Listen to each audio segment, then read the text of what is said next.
मोहम्मद ईशान मेरा नेम है और कैलकुलस का कोर्स आपको तकरीबन मैं आपसे पहले 7 से 8 क्लासेस को पढ़ा चुका हूँ, ये वाला कोर्स। तो समर में आपको प्लस पॉइंट ये है कि इसमें नंबर ऑफ स्टूडेंट्स कम है, तो आप लोगों के पास यानी कि सफिशिएंट टाइम होगा क्वेश्चन का, डिस्कशन का। तो अगर आप ग्रेड्स इंप्रूव करना चाह रहे हैं वर्ष जो भी रीजन है, तो इस समर में आपको काफी उस चीज का बेनिफिट होगा, क्योंकि अगर नंबर ऑफ स्टूडेंट्स कम हो तो टीचर को के पास काफी टाइम होता है इंडिविजुअल स्टूडेंट्स को देने के लिए, और लर्निंग के लिए काफी अच्छा आपको उसका बेनिफिट होगा समर में। ठीक है, तो पहली बात तो ये है। दूसरे नंबर पे ये है कि हमारा जो कोर्स है इसमें कैलकुलस एंड एनालिटिकल ज्योमेट्री इसका है टाइटल। तो ये सेम वही टाइटल है जो आपका एफएससी में था। अगर आपने एफएससी पार्ट 2 या आईसीएस जो भी आपने इंटरव्यू किया हुआ है, उसकी पार्ट 2 की जो बुक थी उसमें भी सेम यही टाइटल था, कैलकुलस एंड एनालिटिकल ज्योमेट्री। ठीक है, तो इसमें कैलकुलस एंड एनालिटिकल ज्योमेट्री, तो बेसिकली 3 डिफरेंट पोर्शंस हैं इसके अंदर। अगर हम इसको डिवाइड करें मेजर कैटेगरीज में, तो फर्स्ट ऑफ ऑल तो आप डेरिवेटिव के बारे में सीखेंगे before mid terms. Mid term से पहले पहले कंप्लीटली हम डेरिवेटिव को अंडरस्टैंड करेंगे, डेरिवेटिव के कॉन्सेप्ट को रिवाइज करेंगे और उनको ज्योमेट्रिकली देखेंगे और फिजिकली देखेंगे डेरिवेटिव एक्चुअली किस चीज को रिप्रेजेंट कर रहा है और उसको आप किस तरह से अंडरस्टैंड कर सकते हैं। उसके अलावा डेरिवेटिव की कुछ एप्लीकेशन हम करेंगे रियल लाइफ से रिलेटेड, कंप्यूटर साइंस से रिलेटेड, ताकि आपको पता हो कि आपकी फील्ड के अंदर आप डेरिवेटिव को कहाँ कहाँ पे यूटिलाइज कर सकते हैं। ठीक है, ये बिफोर मिड होगा डेरिवेटिव, कंप्लीटली डेरिवेटिव होगा। उसकी टेक्निक्स पढ़ेंगे, उसके रूल्स पढ़ेंगे, एट द एंड उसकी एप्लीकेशन हम पढ़ेंगे डेरिवेटिव के बारे में। उसके बाद होगा हमारे पास जी इंटीग्रेशन। ठीक है, तो इंटीग्रेशन में क्या होगा मेनली कि उसमें भी सेम वही है, उसमें रूल्स पढ़ने हैं आपने इंटीग्रेशन के, और एट द एंड उसकी हम एप्लीकेशंस देखेंगे कुछ ना कुछ। ठीक है, कोर्स आउटलाइन मैंने आपको प्रोवाइड की हुई है, उसको भी थोड़ा सा मैं ओवरव्यू करवा देता हूँ आपको, ताकि आप सबको पता हो। लेट फॉर एग्जांपल मैं अभी स्क्रीन शेयर कर रहा हूँ, तो मुझे बता दीजिएगा कि आपको स्क्रीन शो हो रही है या नहीं शो हो रही। ठीक है,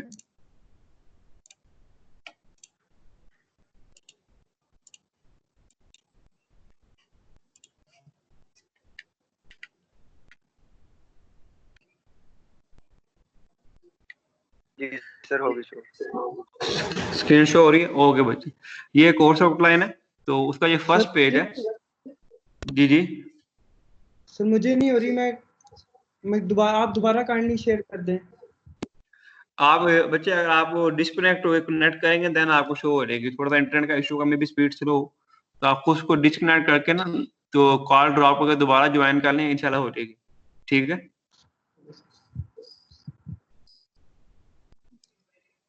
ओके जी।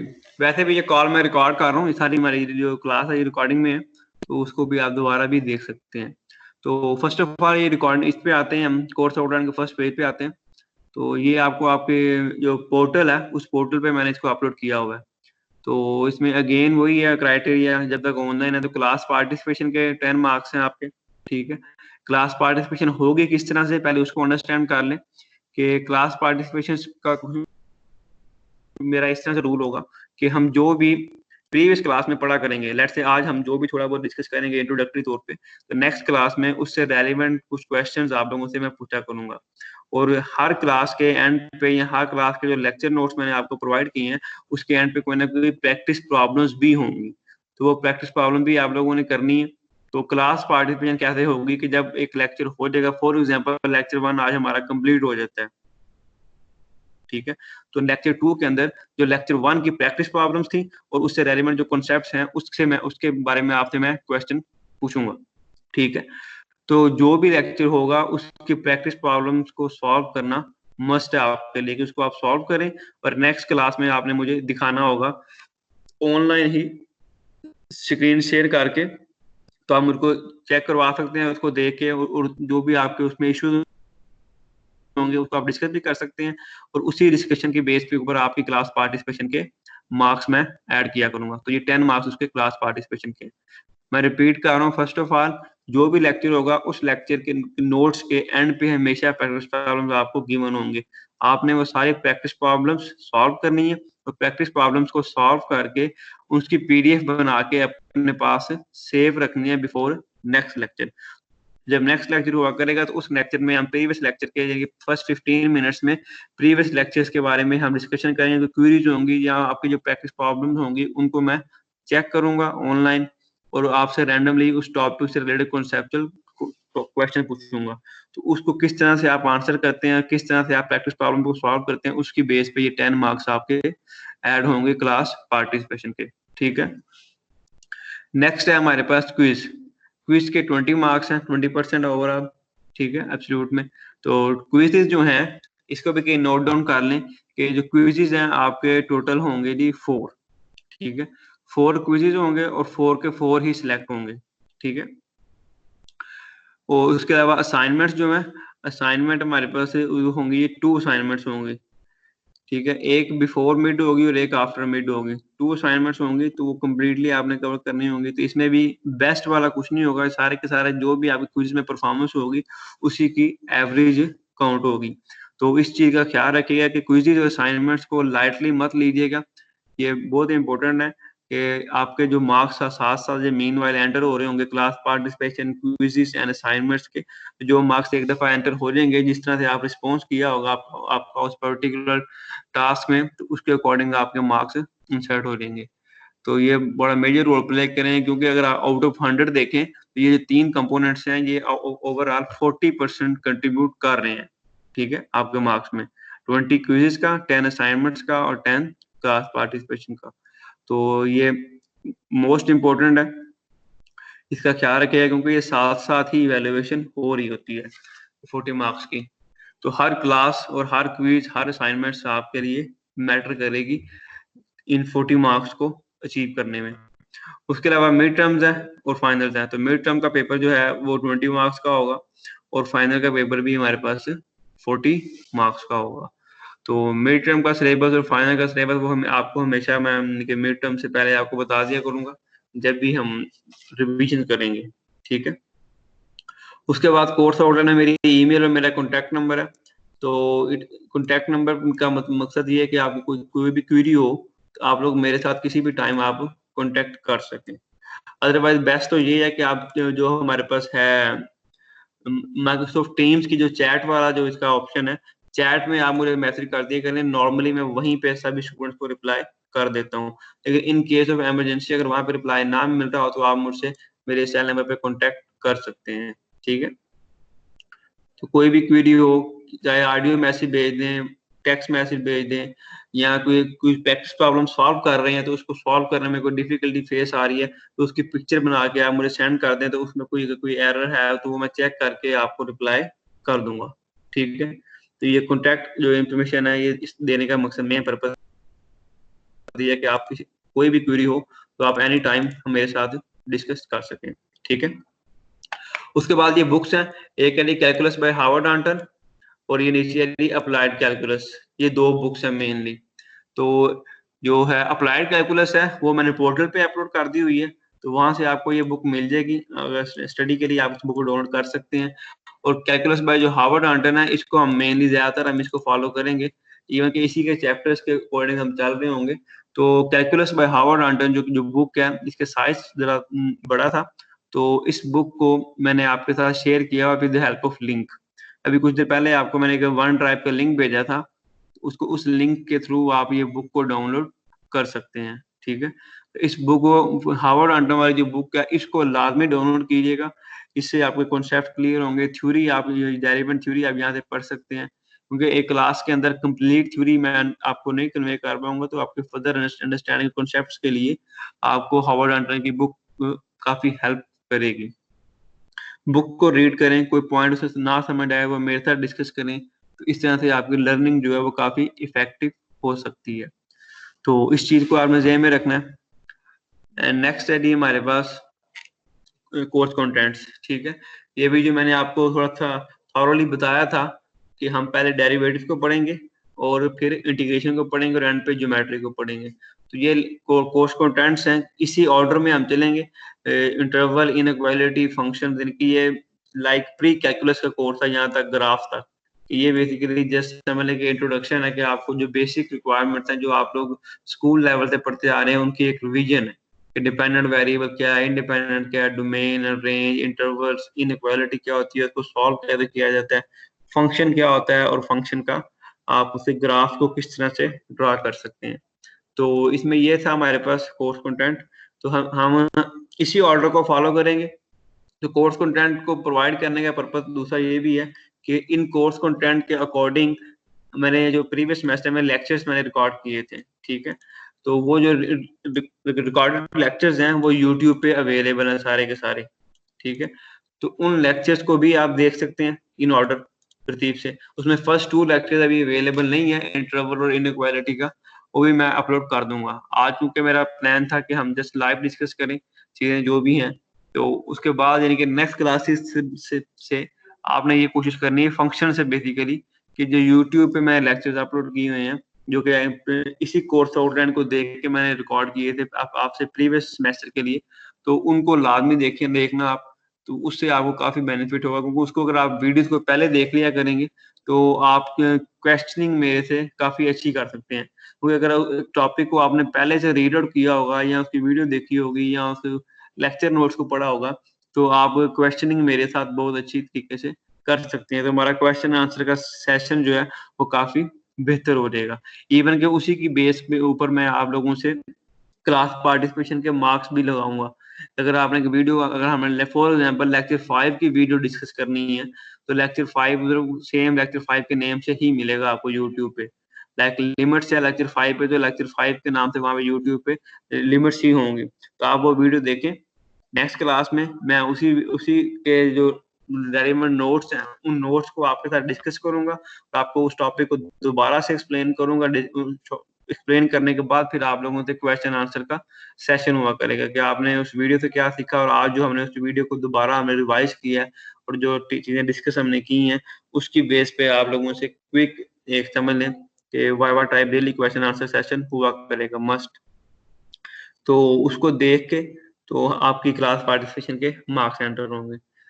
तो इट वुड बी बेटर कि आप कोर्स आउटलाइन को अपने ध्यान में रखें और इसके अकॉर्डिंग अपने जो लेक्चर नोट्स जो हैं वो सारे के सारे मैंने आपको प्रोवाइड कर दिए हैं। पोर्टल पे भी आपको मिल जाएंगे और आपको आपकी टीम्स पे भी कंप्लीट लेक्चर नोट्स मिल जाएंगे, ठीक है।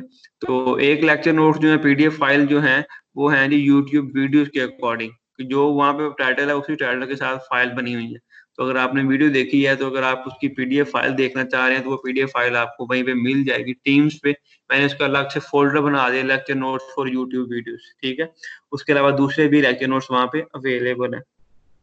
तो इन दोनों नोट्स से आपको हेल्प मिलेगी, मटेरियल आपको ज्यादा मिल जाएगा प्रैक्टिस करने के लिए। तो इन दोनों चीजों को आपने जहन में रखना है। बाकी कोई हम लाइव क्लास में डेफिनेटली हर चीज को डिस्कस करेंगे, सारी क्वेरीज होंगी, लेकिन वीडियोस और लेक्चर नोट्स को आपने स्किप नहीं करना। वो इम्पोर्टेंट रोल प्ले करेंगे लेकिन वो हमेशा क्लास से पहले होगा। यहाँ तक लेक्चर नंबर 16 तक आपका मिड टर्म का सिलेबस होता है, ठीक है जी, रिवीजन फॉर मिड टर्म्स। तो लास्ट 2 लेक्चर में रिवीजन हुआ करेगी, बाकी सारा लेक्चर 14 तक आपका सिलेबस है मिड टर्म का, उसमें सिर्फ डेरिवेटिव ही था। उसके बाद अगर लेक्चर 17 में जाए तो वहां पे इंट्रोडक्शन टू इंटीग्रेशन आ जाता है। यहाँ से हमारी इंटीग्रेशन स्टार्ट हो जाएगी, इंटीग्रेशन के टेक्निक्स पढ़ेंगे। और यहाँ पे इसका एप्लीकेशन था हमारे पास इंटीग्रेशन की कि area under the curve between two curves, इस तरह कुछ प्रॉपर्टीज भी हम पढ़ेंगे उसकी। एंड लास्ट 27 से लेके 30 तक लेक्चर है, ये है जी एनालिटिकल ज्योमेट्री का, पैराबोला, एलिप्स और हाइपरबोला। तो ये हमारा ओवरऑल जो है कोर्स कंटेंट है जिसको हम फॉलो करेंगे। लेक्चर नोट्स आपके पास हैं, रिकॉर्डेड वीडियो लेक्चर भी आपके पास अवेलेबल हैं, वो आप यूट्यूब पे देखें। लेक्चर नोट्स आप टीम से डाउनलोड कर लें या अपने पोर्टल से डाउनलोड आप कर सकते हैं। मटेरियल सारा ऑलरेडी मैंने आपके साथ ऑलमोस्ट पूरे सेमेस्टर का शेयर कर दिया है। बाकी जो भी कमी पेशी होगी, जो प्लस माइनस है, डिस्कशंस हैं, जो आपकी क्वेरीज हैं, वो हम हमेशा इसी तरह से लाइव सेशन के अंदर हम लोग क्लियर करते रहेंगे, ठीक है। ये बात होगी यहाँ तक कि कोर्स कंटेंट के बारे में। असाइनमेंट्स के बारे में बात होगी, एक 2 असाइनमेंट्स होंगी, ठीक है। क्विज़ेस 4 होंगे, अब 4 क्विज़ से मुराद ये है कि अगर 4 क्विज़ हो रहे हैं, इट मीन टू से कि ईच क्विज़ जो है वो आपके 5 एब्सोल्यूट मार्क्स कंसीडर कर रहा होता है। इस बात को ध्यान में रखना। और 5 एब्सोल्यूट मार्क्स का अगर चेंजिंग आती है, अगर 5 में 0 आ जाए, इट मीन से कि डायरेक्ट आपका ग्रेड 1 पॉइंट चेंज हो जाता है।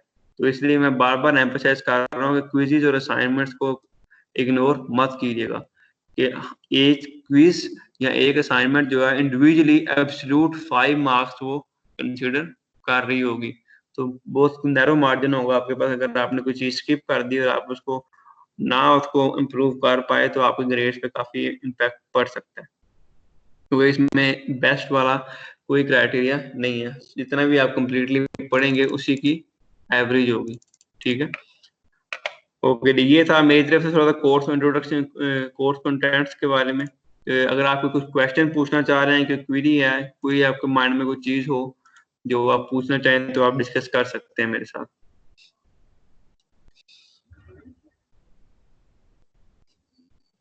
Any question? लिंक भी शेयर कर दें। वो बच्चे मैंने ईमेल किया आपको, आज ही किया है मैंने। Okay sir.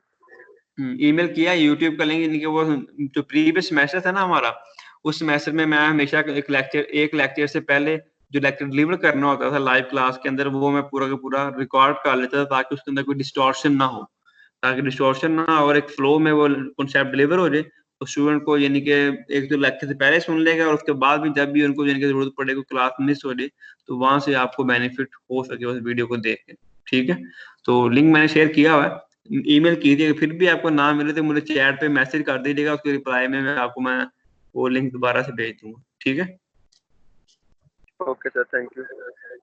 ओके बच्चे, और कुछ चीज पूछना चाह रहे हैं, कोई भी कंफ्यूजन माइंड में हो किसी चीज से रिलेटेड, आप पूछ सकते हैं मेरे से।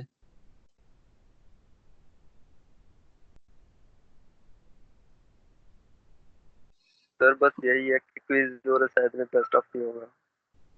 क्या कह रहे हैं? क्विज और असाइनमेंट्स का क्या बच्चे? बेस्ट ऑफ नहीं होगा। ओके ओके, टफ तो नहीं कह सकते, लेकिन वो इसमें क्राइटेरिया यही है कि हमने लेने ही 4, हम ज्यादा लेंगे नहीं। तो जरा उसमें कॉन्शियस रहिएगा, क्योंकि मैंने स्टूडेंट्स देखे हैं प्रीवियस सेमेस्टर के अंदर कि वो असाइनमेंट और क्विजेस को उन्होंने जरा लाइटली ले लिया था, तो उनके फाइनल और क्विजेस के अंदर तो काफी 90% तक उनके मार्क्स आए थे, लेकिन क्विजेस की वजह से, असाइनमेंट की वजह से उनका ग्रेड जो ए नहीं बन पाया था। तो उसके लिहाज से जरा कॉन्शियस रहिएगा। वैसे भी समर सेमेस्टर है। जी जी सर क्विज जी, होने अहमद से बोले। पहले आप उससे पिछली क्लास में आप अनाउंस करेंगे आपके क्विज है? हाँ हाँ बच्चे, वो डेफिनेटली मैं आपको हमेशा आपको असल में आज हमारी फर्स्ट क्लास है, तो जैसे आज मैंने क्लास से पहले सारा मटेरियल अपलोड कर दिया, तो आपको हमेशा एक वीक पहले, यानी कि लेट्स से अगर आज क्विज है, लेट्स से मंडे को क्विज है, तो आपको एटलीस्ट 2 और 3 डेज पहले आपको एक नोटिफिकेशन मिल जाएगा। टीम्स के ऊपर मैं भेजता हूँ और साथ ईमेल भी कर देता होता हूँ, तो टीम्स को लाजमी देखते रहिएगा। तो आपको डेफिनेटली एटलीस्ट 2-3 डेज पहले आपको पता चल जाएगा कि ये इस दिन हमारा किस टॉपिक का क्विज है। ठीक है? ठीक हो गया, थैंक यू सर। ठीक हो गया। ठीक है ना? मैं हमेशा नोटिफाई करता हूँ आपको, कोई भी सडन नहीं होगा, हमेशा एटलीस्ट 2 और 3 डेज आपको पहले पता चल चुका होगा भाई इस टॉपिक में से और इस दिन इस टाइम पे हमारा क्विज होगा। ठीक है? ठीक है सर। मटेरियल का आपको कोई इश्यू नहीं होगा, सारा मटेरियल मैंने पोर्टल पे भी अपलोड कर दिया, टीम से भी कर दिया, दोनों मीडियम पे पड़ा हुआ है। बुक्स 2 थी वो भी मैंने अपलोड कर दी है, रिकॉर्डिंग भी आपके पास अवेलेबल है, तो आप यानी कि जब चाहें आप यानी कि अपने स्टडी को आप कंटिन्यू कर सकते हैं। But it would be better कि क्लास के साथ साथ आप चलते रहे, क्योंकि अभी तक 5-6 स्टूडेंट्स ही हैं हमारी क्लास में। ठीक है? तो इसमें हमें कोई प्रॉब्लम नहीं होगी क्वेश्चन आंसर सेशन में, इवन कि हमारे पास सफिशिएंट टाइम होगा हर स्टूडेंट की क्वेरीज को क्लियर करने का। तो इजीली हम हर स्टूडेंट के साथ डिस्कस करके उसकी क्वेरीज को क्लियर कर सकते हैं।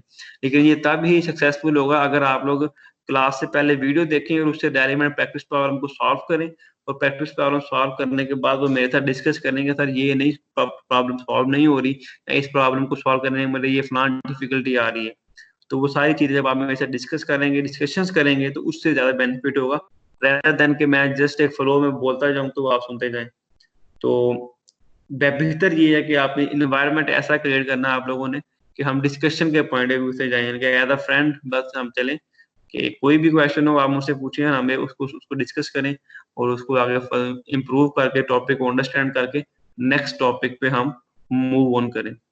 तो इसमें डेली बेसिस पे क्लास हुआ करेगी, तो डेफिनेटली पेस ज्यादा होगी, स्पीड ज्यादा होगी, यानी कि हर रोज एक नया लेक्चर आपको मिला करेगा, उसके ऊपर आपने काम करना होगा। तो इसलिए साथ साथ ही कोशिश कीजिए कि आप रहें, क्योंकि अगर थोड़ा सा भी अगर आप स्पीड स्लो की तो फिर काफी गैप पड़ेगा, क्योंकि ये नॉर्मल सेमेस्टर में चलो होता है कि आपके पास एक वीक में जस्ट 2 लेक्चर होते हैं, लेकिन इसमें तो ऑलमोस्ट डेली बेसिस पे लेक्चर आपके साथ साथ चल रहे होंगे। तो पेंडिंग मत कीजिएगा किसी भी चीज को, एंड कोई इमरजेंसी ना हो। तो साथ साथ करते रहेंगे तो आपको इंशाल्लाह कोई डिफिकल्टी नहीं होगी, स्मूथली हमारा ये सेमेस्टर गुजर जाएगा। दो लेक्चर होंगे ना? क्या कह रहे बोले आप? जो फर्स्ट लेक्चर है आज का, जो वो आपके YouTube चैनल पे अपलोड हो गया हुआ है? तो फर्स्ट लेक्चर बचे नहीं हुआ, फर्स्ट 2 नहीं हुए, क्योंकि उसमें कुछ मैं चेंजिंग करना चाह रहा था, तो अभी टाइम नहीं मिला। वो आज वैसे भी मैं सिर्फ जस्ट आपसे ना डिस्कशंस करनी थी, थोड़ा सा आपको ओवरव्यू देना था कि उसके बारे में इंट्रोडक्शन देना था, तो इसलिए मैं प्रॉपरली इनके अभी मैंने इंट्रोड्यूस नहीं करवाया। तो नेक्स्ट क्लास इनके हम वो कर देंगे, ठीक है? तो नेक्स्ट क्लास में हमारी स्टडीज प्रॉपर्ली स्टार्ट होंगी। नहीं, आज भी मैं स्टार्ट करूंगा, थोड़ा इंट्रोडक्शन अभी स्टार्ट करते हैं, इंट्रोडक्शन हम। तो रिकॉर्डिंग जो है वो नेक्स्ट क्लास से स्टार्ट होगी, यूट्यूब वाली, ठीक है? तो इंटरवल्स एंड इनइक्वालिटी ये बेसिक सा है, तो इसको अभी जस्ट अभी मैं इसकी रिकॉर्डिंग नहीं कर पाया, तो इसका हम लाइव क्लास के अंदर ही डिस्कस करेंगे। अभी मैं स्टार्ट करूंगा तो उसके लाइव क्लास में ही सारा ओवरऑल हम इस टॉपिक को कवर करेंगे। तो इंटरवल और इनइक्वालिटी का ज़हन में रखना कि अभी तक उसकी जो है रिकॉर्डिंग वो अवेलेबल नहीं है, ठीक है, यूट्यूब वाली। बाकी की सारी हैं, उसके आगे सारी रिकॉर्डिंग अवेलेबल है, लेकिन इंटरवल और इनइक्वालिटी की अभी अवेलेबल नहीं है, ठीक है? तो वो हम लाइव क्लास में ही पढ़ेंगे। ओके जी, मैं अभी ओके, अब और कोई क्वेश्चन है तो पूछ लें, फिर अभी मैं लेक्चर स्टार्ट करता हूँ। इंटरवल और इनइक्वालिटी को हम पढ़ते हैं आज।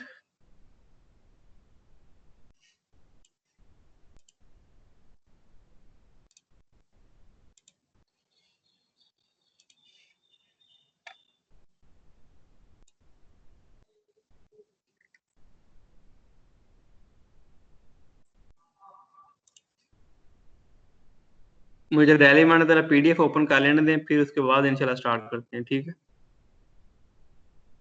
सर आपने यूट्यूब का लिंक शेयर कर दिया वह?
स्टूडेंट्स आपको पीडीएफ शो हो रही है?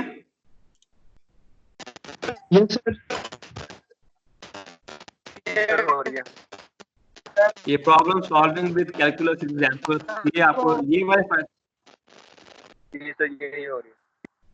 ओके बच्चे, ओके। आप में से किसी एक स्टूडेंट का ना माइक ठीक नहीं, उसमें काफी ज्यादा डिस्टॉर्शन होती है जब वो अनम्यूट करता है, तो इसको जरा देखना, सो इस इशू को सॉल्व करना आप, जिसका भी है। मैंने नोट नहीं किया था, जैसे किसी एक स्टूडेंट का इशू आ रहा है, डिस्टॉर्शन काफी आती है उसमें।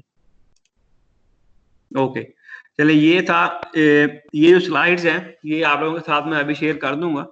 तो इस स्लाइड्स का जो मेन पर्पस है कि जो आपको नजर आ रहा है calculus and analytical geometry lecture 1, तो ये इसमें था कि मेन पर्पस ये था कि हमने ये अंडरस्टैंड करना था कि जो कैलकुलस है उसको आप कंप्यूटर साइंस के जो स्टूडेंट्स हैं बेसिकली वो मेनली क्यों डिस्कस कर रहे होते हैं, ठीक है।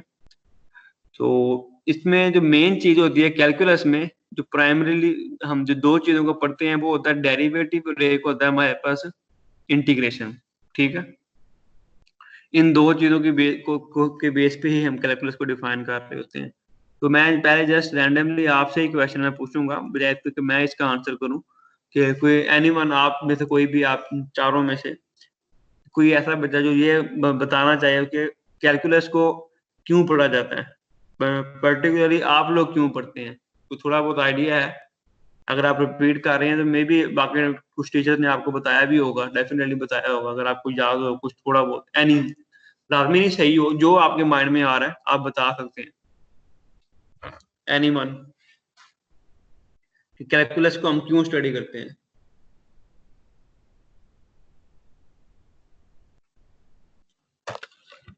सर ये प्रॉब्लम सॉल्विंग में हेल्प है हमारी। प्रॉब्लम सॉल्विंग, किस तरह की प्रॉब्लम को सॉल्व करता है ये? सर लाइक जो एल्गोरिदम्स वगैरह होते हैं, जो कैलकुलेशंस बैक जा रही होती हैं, वो उसमें ये हेल्प करता है। कैलकुलेशन की स्पेसिफिक टाइप की होती है ना, यानी कि लाइक कैलकुलेशन तो ये भी कैलकुलेशन ही होगी ना, 2 + 2 = 4, क्या ख्याल है? अगर रूम का एरिया फाइंड करना चाह रहे हैं तब वो भी तो कैलकुलेशन ही होती है ना किसी तरह की, कि आप लेंथ इनटू विड्थ आप मल्टीप्लाई करवा देते हैं, length into width into height multiply करवा देते हैं, ये भी कुछ ना कुछ आप कैलकुलेट ही कर रहे हैं ना। कैलकुलस में जो है वो ऐसी कौन सी स्पेसिफिक किस्म की कैलकुलेशन हो रही होती है, ऐसी क्या चीज है जो है जिससे हमें अलग से इसको एज अ सब्जेक्ट ही इंट्रोड्यूस क्यों करवाया? हम जनरल मैथमेटिक्स भी तो कह सकते थे, कैलकुलस का एक इंडिविजुअल सब्जेक्ट इंट्रोड्यूस करवाने का मेन पर्पस क्या है, और स्पेसिफिकली डेरिवेटिव और इंटीग्रेशन को ही कैलकुलस में पढ़ने का पर्पस क्या है, ये मेन चीज है। यानी कि इन अदर वर्ड्स अगर मैं सिंपलेस्ट वे में पूछूं तो आप डेरिवेटिव और इंटीग्रेशन को स्टडी ही क्यों करते हैं, व्हाई? इस चीज का आंसर है आपके में किसी के पास? एनीवन?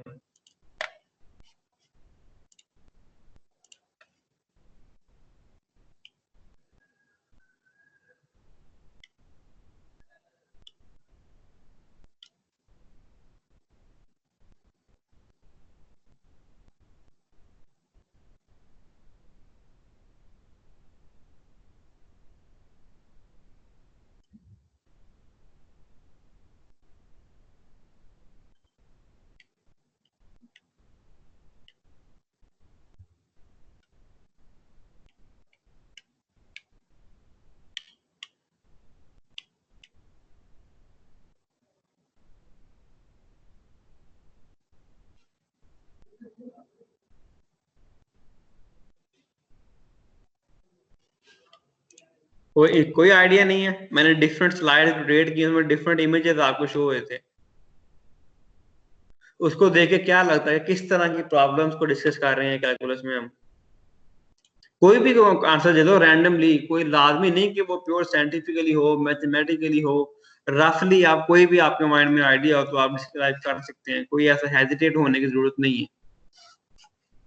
मैं जस्ट आपका पॉइंट ऑफ व्यू जानना चाह रहा हूँ कि आपको क्या लगता है कि कैलकुलस को हम क्यों पढ़ रहे हैं, क्योंकि आपने पार्ट 2 में कैलकुलस पढ़ी है ना, इंटर में आपने डेरिवेटिव भी पढ़ा, इंटीग्रेशन भी पढ़ी, तो उससे कुछ ना कुछ तो आपके माइंड में आता होगा कि डेरिवेटिव ये कर रहा है, ये तो फिर क्या इस तरह के स्पेसिफिक एप्लीकेशन।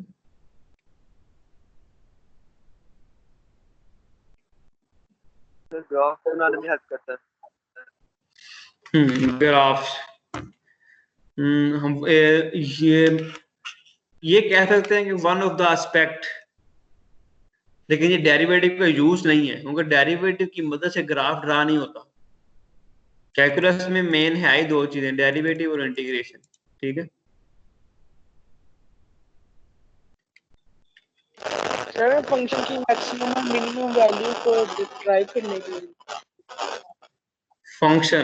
फंक्शन की, ठीक है, फंक्शन आका आपने वर्ड यूज किया, गुड। आपने ये क्या कि फंक्शन की मैक्सिमम और मिनिमम वैल्यू ड्राइव करने के लिए, ठीक है, this is the one of its application.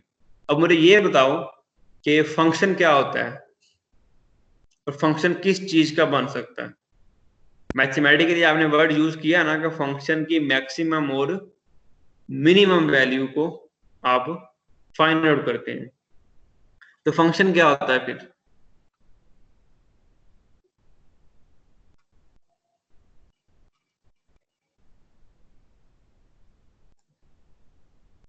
कोई भी anyone, what is the function. Function को डिस्क्राइब कर सकते हो। वो होता है जो कि एक दफा लाइक फॉर एग्जांपल एक दफा बना के उसके बाद उसको मल्टीपल टाइम्स रीयूज कर सकते हैं। रीयूज तो कर सकते हैं, नो डाउट, बट उस चीज का आंसर नहीं आया कि फंक्शन होता क्या है। ये तो आपने उसका यूज बता दिया ना, कि उसे एक एस्पेक्ट बता दिया, but question is that what is the function. ये चीज में क्वेश्चन ये था कि फंक्शन क्या होगा फिर।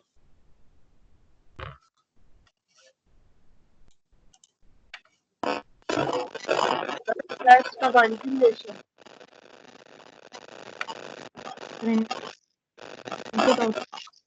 एक बच्चा बोले ये दो स्टूडेंट्स का माइक अनम्यूट है, अब्दुल मोहिद और हदीका। अब आई डोंट नो कि इन दोनों में से किसके माइक में डिस्टॉर्शन है, शोर आ रहा है।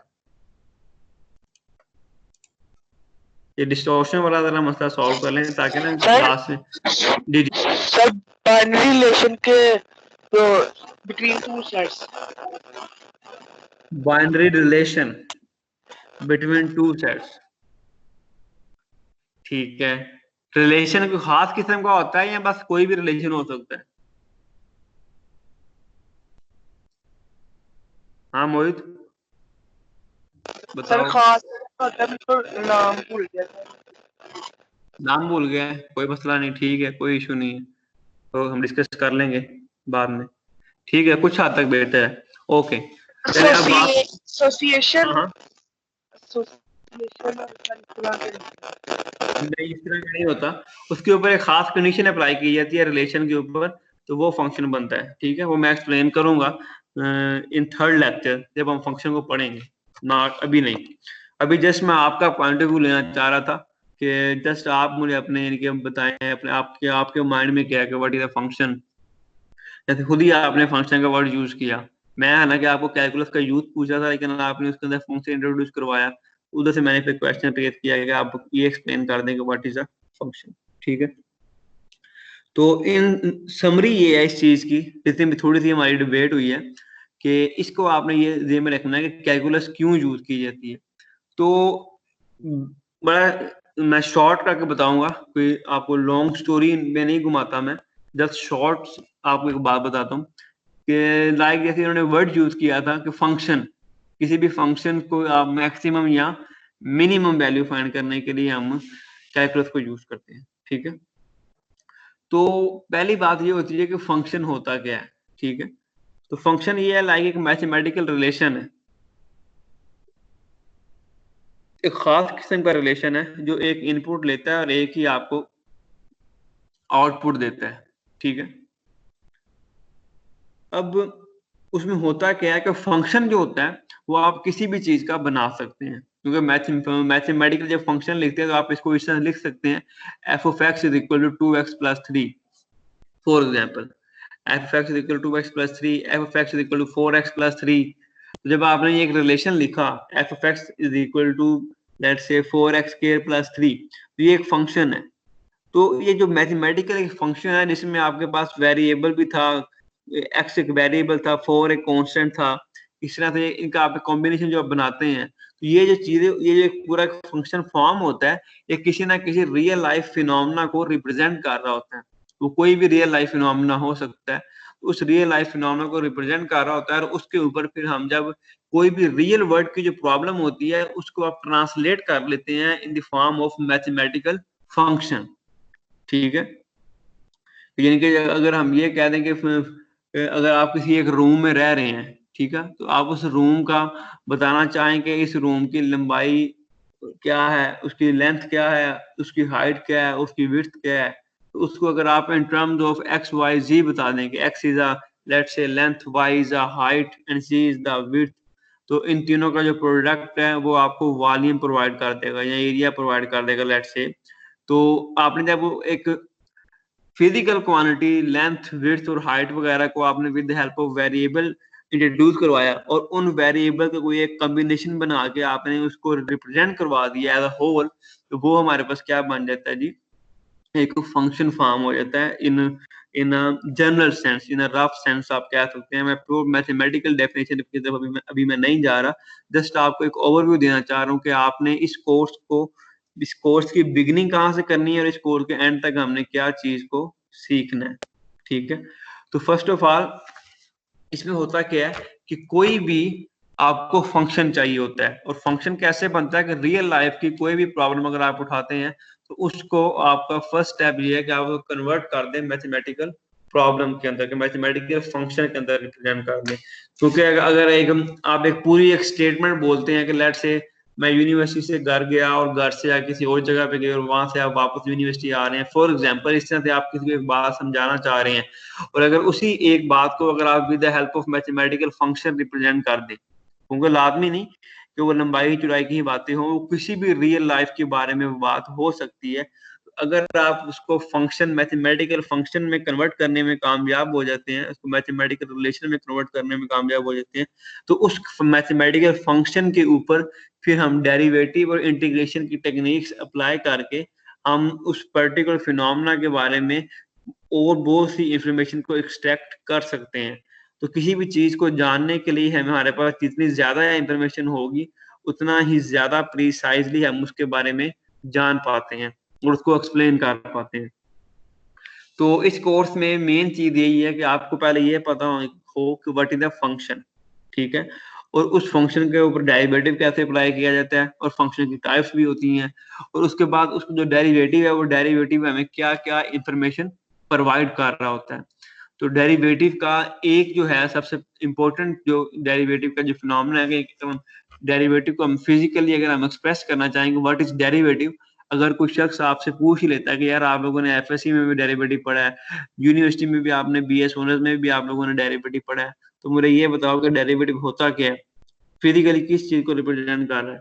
लेकिन लेट से इलिटरेट पर्सन आपके सामने खड़ा है और वो मैथमेटिकल लैंग्वेज अंडरस्टैंड ही नहीं कर रहा, वो कहता है कि भाई नहीं भाई मुझे डेरिवेटिव से कोई कंसर्न नहीं है, बनी डेरिवेटिव क्या होता है, मुझे सादा सादा लफ्जों में बताओ कि डेरिवेटिव का यानी कि यूज क्या है या किस चीज को रिप्रेजेंट कर रहा है।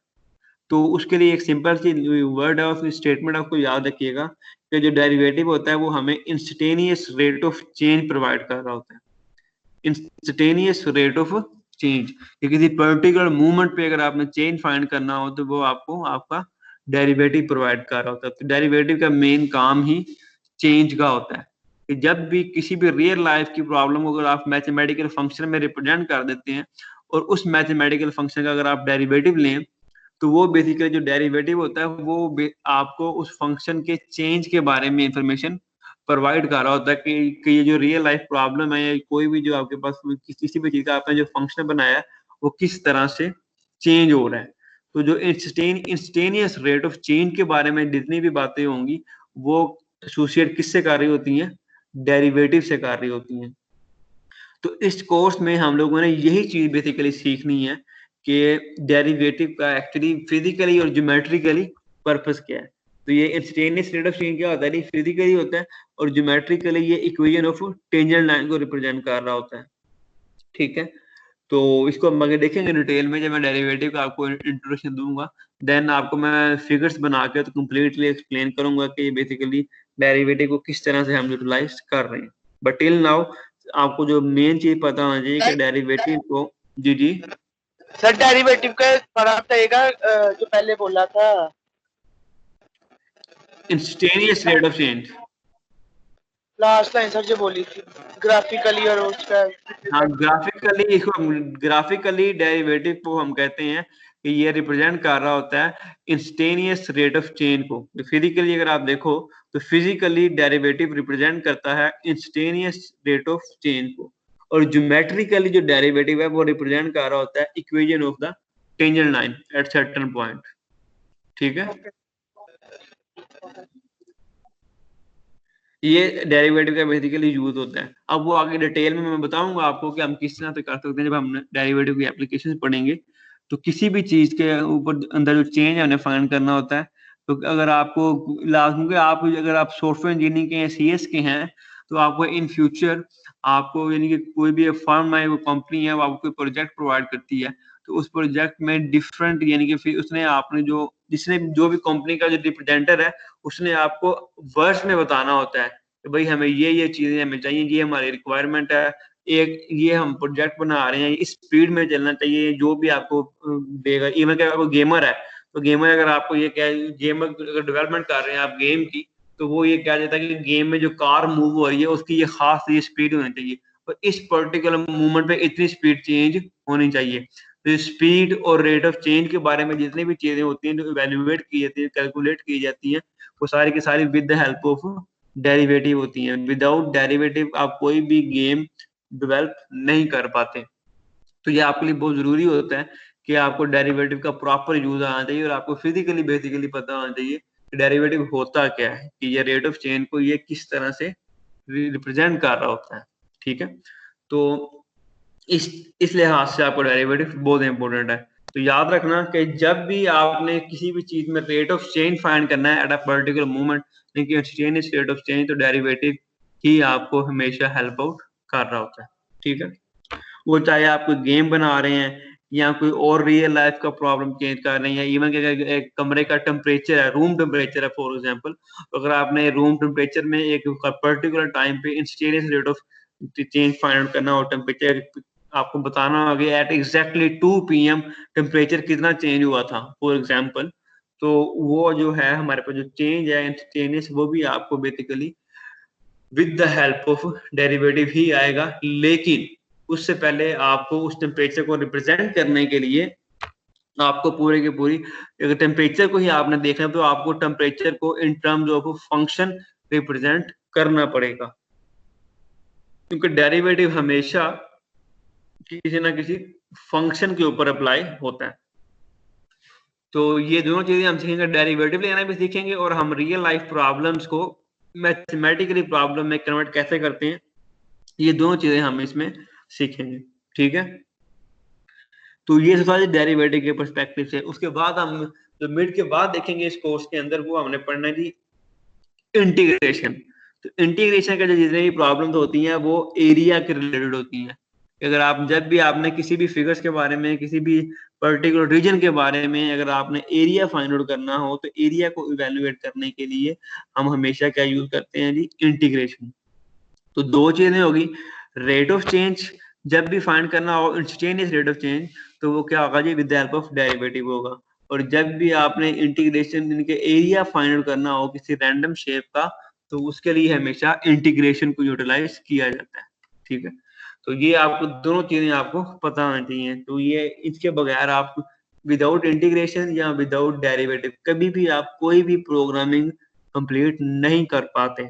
कि जब भी आपने कोई गेम डेवलप करनी है या कोई और आपने कोई हाई प्रोफाइल वर्क करना है किसी कंपनी का, तो उसमें इन दो चीजों से आपको हमेशा वास्ता पड़ता है कि आपको चेंज फाइंड करना पड़ता है किसी न किसी चीज में, क्योंकि अगर कंपनी है लेट से वो आपको प्रॉफिट वगैरह, प्रॉफिट और लॉस और उसकी जो सेल्स है उसी के बारे में अगर वो कोई आपसे कोई एप्लीकेशन बनवाना चाह रहे हैं, तो वो आपसे डिमांड कर सकते हैं कि आप मुझे हमें ये बताएं कि हमारा कि प्रॉफिट कितना मैक्सिमम हमें मिल सकता है, मिनिमम प्रॉफिट कितना मिल सकता है, या प्रॉफिट में चेंज कितना हो सकता है। तो जैसे भी आपको क्लास में उन्होंने बताया था कि मैक्सिमम, मिनिमम और जो रेट ऑफ चेंज है, ये तीनों चीजें हम with the help of derivative evaluate कर सकते हैं। ठीक है, तो कुछ इस तरह की चीजें हम सीखेंगे, लेकिन स्टार्ट जो होगा हमारे कोर्स का वो वेरी बेसिक होगा, बिल्कुल बेसिक से हम लेके चलेंगे, और फिर आस्ता आस्ता हम ये जो आपको मैंने जो पूरी एक मैंने आपको स्टोरी लाइन बताई है, ये बेसिकली हमारा अल्टीमेट गोल होगा कि इस पर चीज तक हम लोगों ने पहुंचना है। लेकिन स्टार्ट मैंने बिल्कुल बेसिक से ही लेना है, लेकिन आपको ये आपका एक माइंड सेटअप मैं बनाना चाह रहा हूँ कि आपको पता हो कि ये चीजें आपको आनी चाहिए at the end of the course. Mid से पहले पहले क्या चीजें पता होनी चाहिए कि फंक्शन क्या होता है, फंक्शन को मैनिपुलेट कैसे किया जाता है, फंक्शन की डोमेन क्या है, फंक्शन की रेंज क्या है, और उस फंक्शन के ऊपर डेरिवेटिव कैसे अप्लाई किए जाते हैं। जब ये सब सीख जाएंगे तो उसके बाद आपने ये देखना है कि रियल लाइफ प्रॉब्लम्स को आप मैथमेटिकल फंक्शन में कन्वर्ट करके उसके ऊपर डेरिवेटिव अप्लाई करके आप क्या क्या इंफॉर्मेशन एक्सट्रैक्ट कर सकते हैं। तो ये चीजें आपने सीखनी है with the perspective of the derivative. ठीक है, कोई क्वेश्चन यहाँ तक, एनीवन?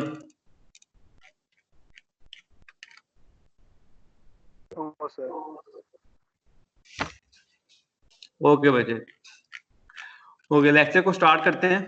थोड़ा सा इंट्रोडक्शन दूंगा मैं, इसको आपने खुद से रीड आउट करना है, कुछ डिफिकल्ट नहीं है, बिल्कुल बेसिक सी चीजें हैं इसमें इंटरवल और इनइक्वालिटी के अंदर। फर्स्ट ऑफ ऑल मेरा क्वेश्चन आप लोगों से कि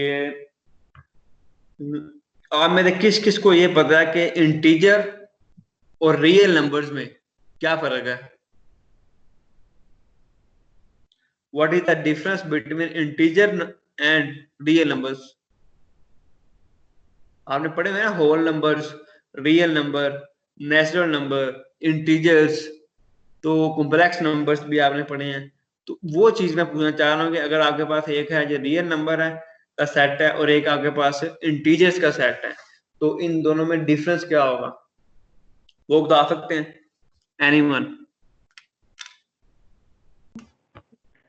सर इंटीजर्स में फ्रैक्शंस नहीं होती और रियल नंबर फ्रैक्शनल पार्ट होता है, लेकिन रियल नंबर्स का में फ्रैक्शनल पार्ट भी होता है। रियल में फ्रैक्शनल पार्ट भी होता है और इंटीजर में नहीं होता? नहीं सर। इंटीजर नेगेटिव हो सकते हैं? जी सर। ओके, और real number? Sir real number वो नेगेटिव हो सकते हैं कि नहीं? No sir. No sir. नहीं सर। फिर सोच लो एक दफा।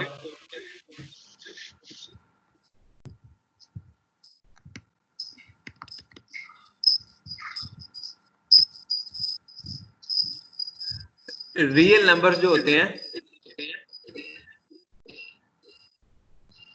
आपके रियल नंबर जो है वो हमेशा जो है वो पॉजिटिव और नेगेटिव दोनों होते हैं, ये बात ध्यान में रखना। ठीक है, रियल नंबर ही पॉजिटिव नेगेटिव होते हैं और आपके जो इंटीजर्स हैं वो भी पॉजिटिव और नेगेटिव दोनों होते हैं।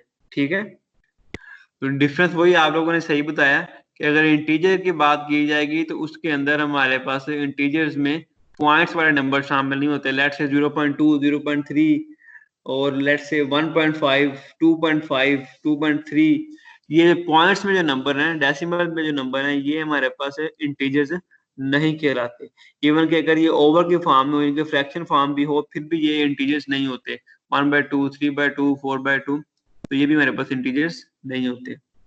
ठीक है, तो इसको डिवाइड करने का मेन पर्पज ये था कि एक इसके अलावा एक तो रियल नंबर्स आ गया, एक इंटीजर्स आ गया, और एक होता है हमारे पास कॉम्प्लेक्स नंबर्स। ठीक है, तो कॉम्प्लेक्स नंबर जो होते हैं उनमें आयोटा इन्वॉल्व होता है, तो 2 आयोटा, 3 आयोटा, 2 + 3 आयोटा, इनके इमेजिनरी नंबर जो होते हैं, कॉम्प्लेक्स नंबर जो होते हैं।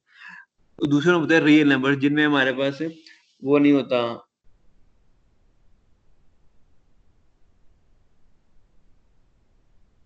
आयोटा नहीं होता। ठीक है, तो ये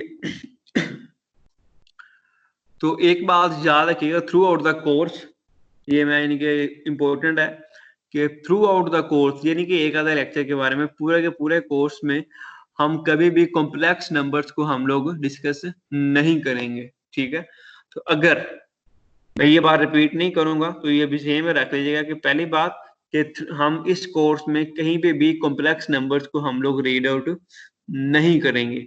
और अगर किसी भी जगह पे कॉम्प्लेक्स नंबर फॉर्म हो जाता है आपके क्वेश्चन को सॉल्व करते हुए या किसी भी प्रोसेस स्टेप के अंदर, तो इट मीन टू से कि उसको आगे आपने फर्दर सॉल्व नहीं करना। ठीक है, ये बात ध्यान में रखिएगा। तो हमेशा जो है आपके पास कॉम्प्लेक्स नंबर्स हमारे यानी कि इसमें पार्ट नहीं होगा, सिर्फ रियल नंबर में बात होगी। All to all real numbers, वो पॉजिटिव रियल नंबर हो सकते हैं, नेगेटिव रियल नंबर हो सकते हैं, फ्रैक्शन में आ जाए, डेसिमल पॉइंट्स में आ जाए, जिस मर्जी केस में आ जाए, तो वो हमेशा क्या होगा जी हमारे पास, हम उसको सॉल्व करेंगे अदर देन कॉम्प्लेक्स नंबर्स। ठीक है, तो अब रियल नंबर्स की बेस के ऊपर अब हमारे पास जो इस कोर्स का दूसरा मेन पर्पस था वो ये आपको मैंने बताया कि हम हर मैथमेटिकली फंक्शन का ज्योमेट्रिकली एस्पेक्ट भी देखेंगे। जो भी फंक्शन आप ड्रा करेंगे, जो भी आप काम करेंगे, उसकी ज्योमेट्रिकल इंटरप्रिटेशंस आप लोगों को लाजमी पता होनी चाहिए। ठीक है, तो जो रियल नंबर्स हैं हमारे पास, रियल नंबर्स के लिए को हम ज्योमेट्रिकली रिप्रेजेंट करते हैं with the help of number line. ये हमारे पास आ रही है यहाँ पे। ठीक है, a line with origin, positive direction and unit distance is called the number line. ठीक है, जो पॉजिटिव डायरेक्शन जब आप क्या है कि यानी कि ये देखिए लेफ्ट से राइट से पॉजिटिव साइड पे एरो हेड है, यानी कि पॉजिटिव साइड पे ये आस्ता आस्ता इंक्रीज हो रही होती है। ठीक है, और डिफरेंस क्या होता है, यूनिट डिस्टेंस। यूनिट डिस्टेंस से क्या मुराद है, तो 1 और 2 3 इनमें गैप क्या है, 1 1 क्या है, 1 फॉर यूनिट। तो 0 और 1 के दरमियान 1 का गैप है, 1 और 2 के दरमियान भी गैप क्या है, 1 का। ये जो डिस्टेंस है, जो गैप है, इसको हम कहते हैं यूनिट डिस्टेंस। ठीक है, जब यूनिट डिस्टेंस हो और उसमें एक ओरिजिन भी हो और वो लाइन इंक्रीज कर रही हो उन the both direction negative and positive as well, इसको हम क्या कहते हैं जी, नंबर लाइन कहते हैं।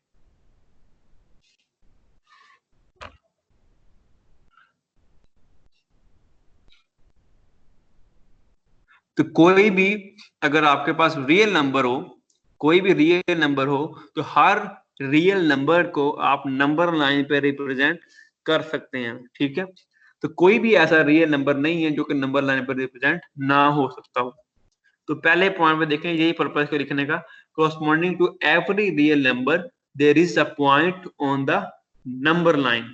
अगर आप कोई भी रियल नंबर ले लेंगे तो हमें नंबर लाइन के ऊपर कोई ना कोई एक उसके क्रॉसमेंट हमें एक कोई एक पॉइंट हमें लाजमी मिलेगा। अगर 1 है तो 1 के लिए ये एक पर्टिकुलर पॉइंट है, हमारे पास 2 है तो उसके लिए एक पर्टिकुलर पॉइंट है, 3 के लिए पर्टिकुलर पॉइंट है। अगर लेट्स से 1.5 है तो 1 और 2 के दरमियान में यहाँ पे कहीं पे 1.5 एग्जिस्ट कर रहा होगा। तो कोई भी आप अगर रियल नंबर अगर आप जो आप अज्यूम कर सकते हैं, any real number can be point out at the number line. इस बात को आपने ध्यान में रखना है। ठीक है, उसके बाद corresponding to every point of the number line there is a real number, यानी कि उसके रिवर्स है उसका कि अगर हमारे पास रियल नंबर है तो उसके लिए हमें कोई ना हमेशा एक पॉइंट मिल जाएगा नंबर लाइन पे, और अगर नंबर लाइन के ऊपर कोई एक पॉइंट है तो उसके corresponding हमें कोई ना कोई एक रियल नंबर भी मस्ट मिल रहा होगा। ठीक है, आगे if R is a real number that corresponds to a point P on the number line, then R is called the coordinate of P, written as P of R। तो ये coordinate definitely यही होता है कि coordinate का purpose ये होता है कि उसको रिप्रेजेंट कर रहा होता है। तो अगर हमारे पास ये देखें ये स्ट्रेट लाइन है, ये 1 डायमेंशन लाइन है, तो इसमें एक ही कोऑर्डिनेट है। और अगर आप एक्स वाई एक्सिस में जाएं तो वहां पे 2 होते हैं, एक्स और वाई 2 कोऑर्डिनेट होते हैं। तो इसमें जैसे R क्रॉसमेंट में P ऑफ R क्या मिलता है जी, कोऑर्डिनेट मिल रहा है। ठीक है जी, नंबर लाइन से रिलेटेड कोई क्वेश्चन है तो मुझसे पूछ लो। अगर आपको नंबर लाइन समझ में नहीं आई, कोई क्वेश्चन है तो पूछ लें। Anyone, real number and number line में कोई क्वेश्चन है तो पूछ सकते हैं आप। सर लास्ट लाइन वो दोबारा बताइएगा, लास्ट लाइन है वो, उसको दोबारा रिपीट करिएगा। लास्ट लाइन में बच्चे सिर्फ ये है कि अगर कोई भी पॉइंट आप अगर नंबर लाइन पे रिप्रेजेंट करते हैं तो उस पर्टिकुलर पॉइंट के ऊपर जो है उस पॉइंट को हम अगर R एक पॉइंट है, लेट्स से 2 एक पॉइंट है फॉर एग्जांपल, तो P ऑफ 2 क्या होगा, उसका कोऑर्डिनेट कहलाएगा। ठीक है, ओके सर, ओके स्टूडेंट्स। आगे नेक्स्ट है इंटरवल। इंटरवल बड़ा इंपॉर्टेंट है आपका ये टॉपिक, ये इनइक्वालिटी में भी यही हेल्प करेगा और इसमें भी ये 2 लेक्चर्स में ये चीज इंपॉर्टेंट चलेगी आपकी। तो इसको अच्छे से अंडरस्टैंड कर लेना, व्हाट इज द इंटरवल। ठीक है। कह दिया an interval is the set of all real numbers between two fixed number A and be called the end points. ठीक है, यानी कि इंटरवल क्या है कि जो रियल लाइन है, इन अ सिंपल वर्ड्स, कि जो हमारे पास रियल लाइन थी, ये जो हमने रियल लाइन पढ़ी है, इस नंबर लाइन पे के ऊपर अगर हम कोई भी इसका कोई एक सेक्शन लेने, कोई एक हिस्सा हम इसका पिक कर लें, तो वो उसका जो एक पार्ट होता है वो पार्ट अलग से क्या फॉर्म कर देता है जी, इंटरवल कहलाता है। अगर हम सेट की फॉर्म में बात करें तो सेट का जो सब सेट होता है वो क्या होता है, उसका इंटरवल बनाएगा।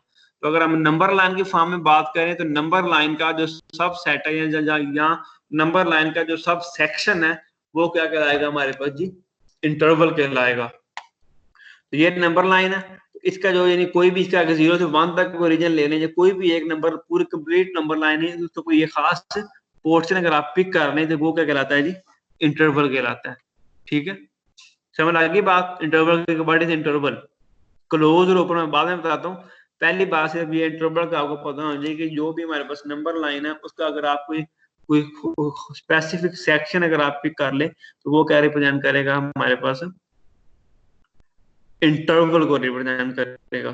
ठीक है, सर और इंटरवल जी जी सर हम कह सकते हैं कि डिस्टेंस बिटवीन 2 पॉइंट। बड़ी समझ नहीं है आपकी बात, दोबारा बोलना। सर ये कह सकते हैं कि डिस्टेंस बिटवीन 2 पॉइंट सर। हाँ, आप कह सकते हो कि इनके दो जो फिक्स पॉइंट होते हैं उनके दरमियान जो डिस्टेंस होता है वो सारे का सारा क्या बना रहा होता है, एक पर्टिकुलर आपको इंटरवल प्रोवाइड कर रहा होता है।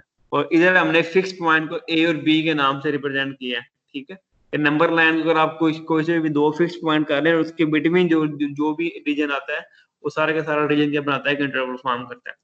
अब इसकी टाइप्स इंपॉर्टेंट है और इसको लिखा कैसा जाता है ये आपने समझना है। ठीक है, अब ये देखो कि हमारे पास ये है जी, इंटरवल क्लोज कब होगा। मेनली दो चीजें कि इंटरवल क्लोज कब होता है और ओपन कब होता है। ठीक है, क्या जी, interval is closed if it contains both of its end points. ठीक है, अब ये देखो एंड पॉइंट से क्या मुराद है कि हम ये रेड वाले जो फर्स्ट रेड है इसको अगर हम देखें, ए और बी जो फर्स्ट पॉइंट है इसमें, तो ए और बी क्या है, इसके एंड पॉइंट्स हैं। ठीक है, जब ए और बी हमारे पास एंड पॉइंट्स हैं तो इन एंड पॉइंट्स को भी हमने इंक्लूड किया, यानी कि अगर हम किसी जगह पर वैल्यूज पुट करनी है तो हम ए और बी को यूज कर सकते होंगे। तो जब आप ए और बी को यूज कर सकते हैं, कि जब आप उनको इंक्लूड कर लेते हैं तो तब उसको हम कहते हैं जी क्लोज इंटरवल। जो बाउंड्री पॉइंट्स हैं अगर तो वो इंक्लूड हो, लेकिन उनको अगर आप इस्तेमाल कर सकते हो तो इसको कहते हैं हम जी क्लोज इंटरवल कहते हैं।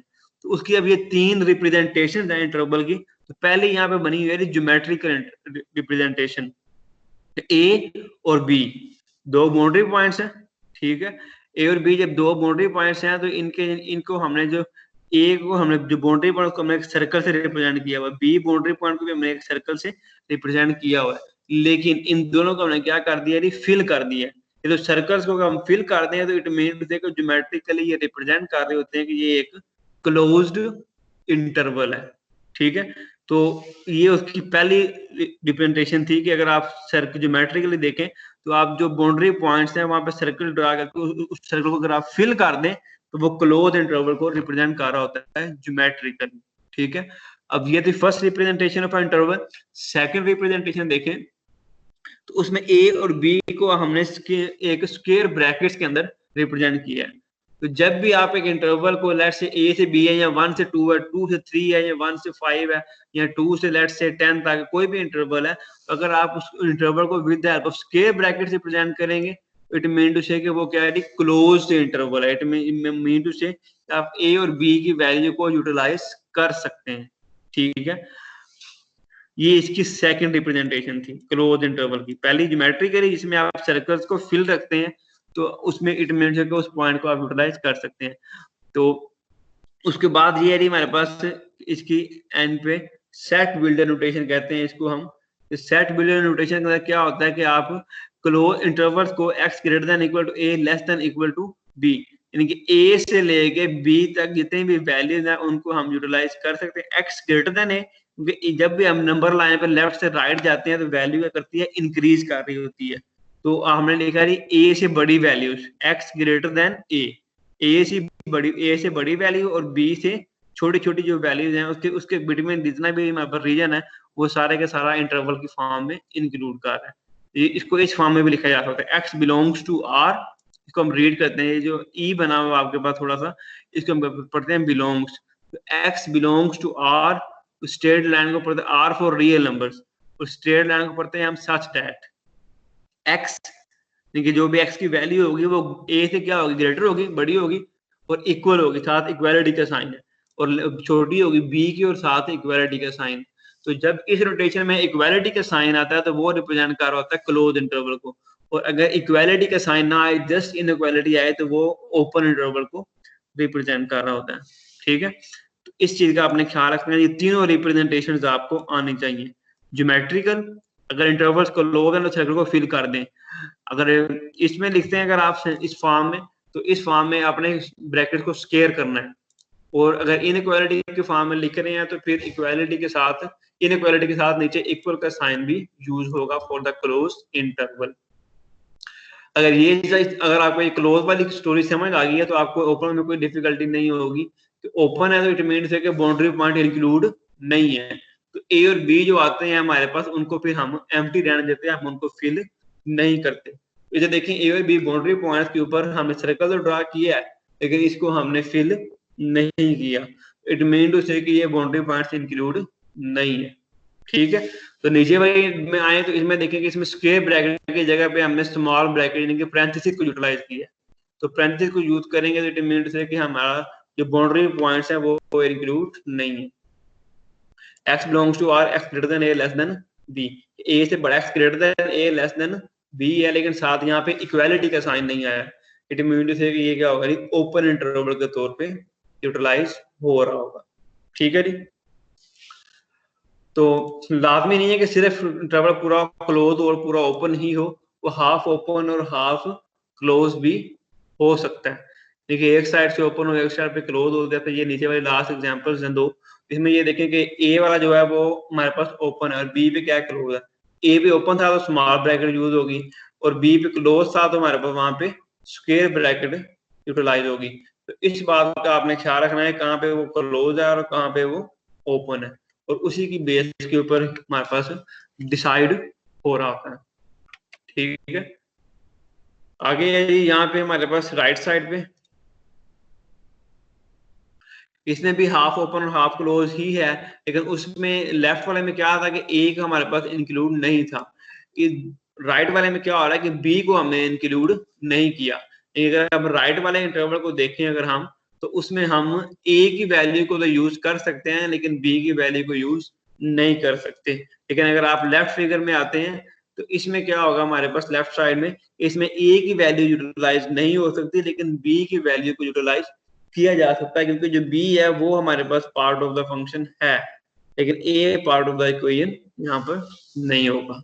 ठीक है, समझ आ गई बात की? कोई क्वेश्चन है अगर पूछ सकते हैं इंटरवल्स के बारे में। पहले मैंने बताया कि रियल नंबर्स क्या होते हैं, उसके बाद रियल नंबर्स के बारे में हमने डिस्कस किया कि हर नंबर रियल नंबर कहलाएगा अदर देन हमारे पास कॉम्प्लेक्स नंबर्स के। ठीक है, जिसमें रैशनल्स भी होते हैं, पॉइंट्स भी होते हैं, यानी कि 1 ले लें, 2 ले लें, 3 ले लें, 1.1 या 1/2, ये सारे क्या हैं, रियल नंबर्स हैं। हर वो नंबर जिसके बारे में आप सोच सकते हैं अदर देन कॉम्प्लेक्स नंबर्स, वो क्या कहलाएगा, ये रियल नंबर कहलाएगा। और हर रियल नंबर्स को आप एक नंबर लाइन पे रिप्रेजेंट ज्योमेट्रिकली कर सकते हैं। ठीक है जी, ये थी समरी हमारी। उसके बाद इंटरवल क्या थे जी, कि जो रियल नंबर लाइन है उसके जो सब सेट्स आप सब सेक्शंस लेते हैं वो क्या फॉर्म करते हैं जी, इंटरवल करते हैं। इंटरवल की टाइप्स हमने देखेंगे क्लोज, ओपन और हाफ ओपन या हाफ क्लोज। अगर क्लोज है तो स्क्वायर ब्रैकेट्स, अगर ओपन है तो स्मॉल ब्रैकेट्स। अगर क्लोज है तो इक्वालिटी का साइन, अगर ओपन है तो इनइक्वालिटी का साइन। कोई क्वेश्चन है? Any question? इनइक्वालिटी को हम नेक्स्ट क्लास में स्टार्ट करेंगे। आज का सिर्फ यही इतना रीजन है कि हमने सिर्फ इंटरवल्स को देखना है और इंटरवल को लिखना आपको आना चाहिए। कोई क्वेश्चन है तो आप लोग पूछ सकते हैं। कोई नहीं, क्वेश्चन है इसके इनइक्वालिटी वगैरह के, इंटरवल वगैरह के सर। बच्चे समझ दोबारा बोलना। सर मैं कह रहा हूँ इनके प्रैक्टिस क्वेश्चन तो नहीं ना इंटरवल के सर? ये तो वैसे तो Interval- डेफिनेशन कर है सर। मैं बताता हूँ, इंटरवल का एज सच प्रैक्टिस प्रॉब्लम नहीं है, ठीक है, क्योंकि ये एक कंसेप्ट है, लेकिन इसको आपने रीड लाजमी करना है। ये देखो जरा, ये मैंने बुक ओपन की है हार्वर्ड एंटरनल कैलकुलस की, ये बुक मैंने आप लोगों के साथ शेयर भी की हुई है। तो इसमें हमारे पास यहाँ पे होगा कि इसमें उसने इंटरवल और इनइक्वालिटी को बड़े डिटेल से डिस्कस किया था। एक सेकंड में आपको बताता हूँ।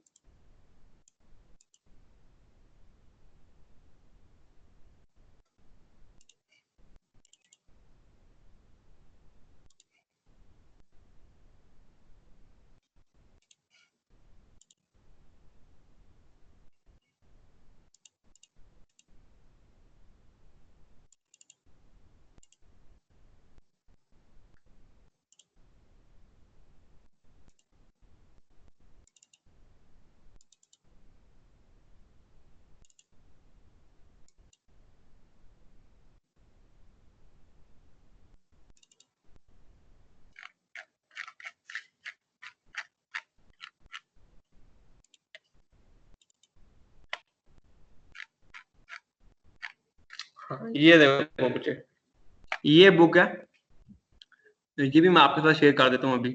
इस बुक का जो रियल नंबर है, रियल लाइन, ये देखें 1.1 जो सेक्शन है, इसमें उसने सारा ये बताया हुआ कि रियल नंबर्स के हैं, ठीक है, उनको कैसे रिप्रेजेंट किया लाइन पे, रूल्स क्या होते हैं। आगे इसके बाद इसने इंटरवल के बारे में बताया हुआ, ये देखें इंटरवल ओपन कैसे होता है, क्लोज कैसे होगा, हाफ ओपन हाफ क्लोज, उसको ज्योमेट्रिकली कैसे रिप्रेजेंट किया जाता है। अब ये देखें यहाँ पे इन्फिनिटी भी आ सकता है, इंटरवल लाजमी ए टू बी हो, इंटरवल ए से इन्फिनिटी, ए से इन्फिनिटी भी होता है। इन्फिनिटी के साथ ये बात याद रखिएगा, इन्फिनिटी के साथ हमेशा ओपन इंटरवल का साइन आता है, इन्फिनिटी को कभी भी क्लोज ब्रैकेट के साथ रिप्रेजेंट नहीं किया जाता। तो इसको आपने रीड आउट करना है, ठीक है। अभी जो पहले जो 2 लेक्चर हैं बेसिकली इसी बुक में से ही होंगे हमारे। ये है कैलकुलस बाय थॉमस एंड फिने, तो इसको आपने रीड लाजमी करना है। जो इसका ये जो पहले 3-4 पेजेस हैं, इसको आपने कंप्लीटली आपने रीड करना है। हमारी बात की नहीं आई, Thomas calculus and analytical geometry, ये बुक है, थॉमस की है। ये भी आपके पास मैं अभी आपके पोर्टल पे मैं अभी शेयर कर दूंगा, तो आपको वहां से मिल जाएगा। इसके क्वेश्चंस नहीं है, लेकिन इसकी रीडिंग है, क्योंकि इसकी अंडरस्टैंडिंग होगी तो फिर ही आगे इनइक्वालिटी के क्वेश्चन को आप सॉल्व कर सकेंगे, उसके आंसर दे पाएंगे। क्योंकि जब भी इनइक्वालिटी को सॉल्व किया जाता है तो इनइक्वालिटी का सोल्यूशन होता है वो कोई ना कोई इंटरवल आता है। उस इंटरवल को जब तक आपको रिप्रेजेंट नहीं करना आता होगा, आप कभी भी इनइक्वालिटी के क्वेश्चन को सॉल्व नहीं कर पाएंगे, ठीक है। जी सर। तो इसको आपने ये कि अगर मैं पेज नंबर मेंशन करूं तो पेज नंबर आपने 5 तक, हाँ एक पेज नंबर 5 तक आपने लाजमी पढ़ना है। ये थॉमस की बुक जो है आज के लेक्चर के लिए पेज नंबर 1 से लेकर 5 तक आप रीड करेंगे तो आज का जो टॉपिक था हमारा, जो इंट्रोडक्शन था, वो आपको क्लियर हो जाएगा, ठीक है। कोई क्वेश्चन है एनीवन? No sir. ओके बच्चे, ओके बच्चों, ठीक हो गया। आज का लेक्चर यहीं तक था। तो नेक्स्ट क्लास में हम इनइक्वालिटी को स्टार्ट करेंगे। तो इनइक्वालिटी के लेक्चर नोट्स जो मैंने दिए हुए हैं और जो बुक जो मैंने भी आपको बताई, इसको लाजमी पढ़ के आएगा कल।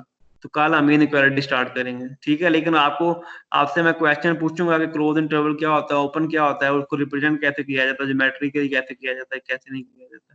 तो इसको आपने पढ़ना है। समझ आ गई बात की? Yes sir. जी सर। ओके बच्चे, कल इंशाल्लाह हम करेंगे इनइक्वालिटी स्टार्ट करेंगे।